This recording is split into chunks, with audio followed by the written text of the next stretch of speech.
আল্লাহ তাআলা জান্নাতীদের কি ভাষা হবে জান্নাতের মধ্যে সম্পর্কে বলেছেন, ওয়াকালুল হামদুলিল্লাহিল্লাযী সাদাকানা ওয়া'দাহু ওয়া আওরাসানাল আরদা নাতাবাওয়াউ মিনাল জান্নাতি হাইসু নাশা ফানি'মা আজরুল আমিলিন। সূরাতুজ জুমারের 74 নম্বর আয়াতে আল্লাহ পাক বলেছেন, তারা বলবে প্রশংসা সেই আল্লাহর যিনি তার ওয়াদা আমাদের জন্য পূর্ণ করেছেন, অর্থাৎ আমাদেরকে যে ওয়াদা দিয়েছেন তিনি তার ওয়াদা পূর্ণ করেছেন, ওয়াদা সত্যায়িত করেছেন। ওয়াওরাসানাল আরদা, এমন ভূমির অধিকারী আমাদেরকে বানিয়েছেন।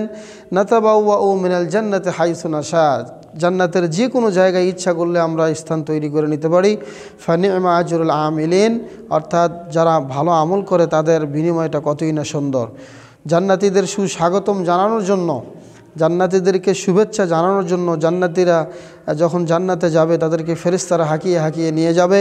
এটাও সূরা জুমারের মধ্যে আল্লাহ পাক বলেছেন, ওয়াসিকাল্লাযীনা ইত্তাকাউ রাব্বাহুম ইলাল জান্নাতি যুমারা হাত্তা ইযা জাউহা ওয়া ফুতিহাত আবওয়াবুহা ওয়া ক্বালা লাহুম খাযানাতুহা সালামুন আলাইকুম তিবতুম ফাদখুলুহা খালিদিন। সেদিন জান্নাতীদেরকে ফেরেশতারা জান্নাতের দিকে নিয়ে যাবে যারা তাদের রবকে ভয় করত, আল্লাহকে মেনে চলত। যখন তারা জান্নাতের গেটে চলে আসবে এবং সমস্ত দরজাগুলো খুলে দেওয়া হবে, তাদেরকে জান্নাতের প্রহরীরা বলবে, সালামুন আলাইকুম, তোমাদেরকে সুস্বাগতম, তোমাদের উপরে শান্তি বর্ষিত হোক। তিবতুম, তোমরা সুখী হও। ফাদখুলুহা দাখিলিন, তোমরা এই জান্নাতে চিরজীবন থাকবে। সুবহানাল্লাহ। তার মানে জান্নাতে আজীবন থাকবো, জান্নাতে তারা আর বের হবে না।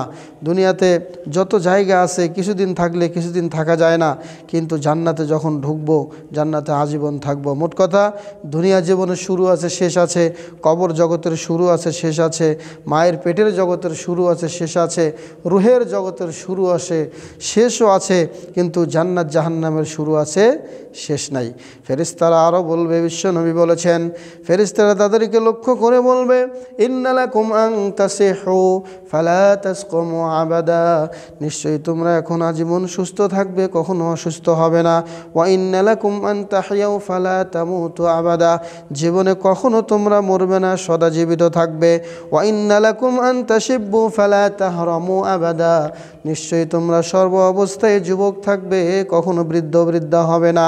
ওয়া ইন্নালাকুম তানামু ফালা তাবাসু আবাদা, সারা জীবন তোমরা সুখে স্বাচ্ছন্দ্যে থাকবে, কখনো দুশ্চিন্তায় পড়বে না।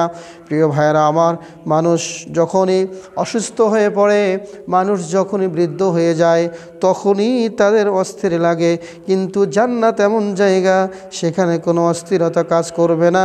তার মানে বৃদ্ধ থেকে আল্লাহ মুক্ত দিবেন, অসুস্থ থেকে মুক্ত দিবেন, সমস্ত দুশ্চিন্তা টেনশন থেকে আল্লাহ মুক্ত রাখবেন। আল্লাহ রাব্বুল আলামিন সমস্ত কিছু থেকে মুক্ত রেখে জান্নাতের মধ্যে চিরসুখের জায়গা তাকে দিয়ে দিবেন।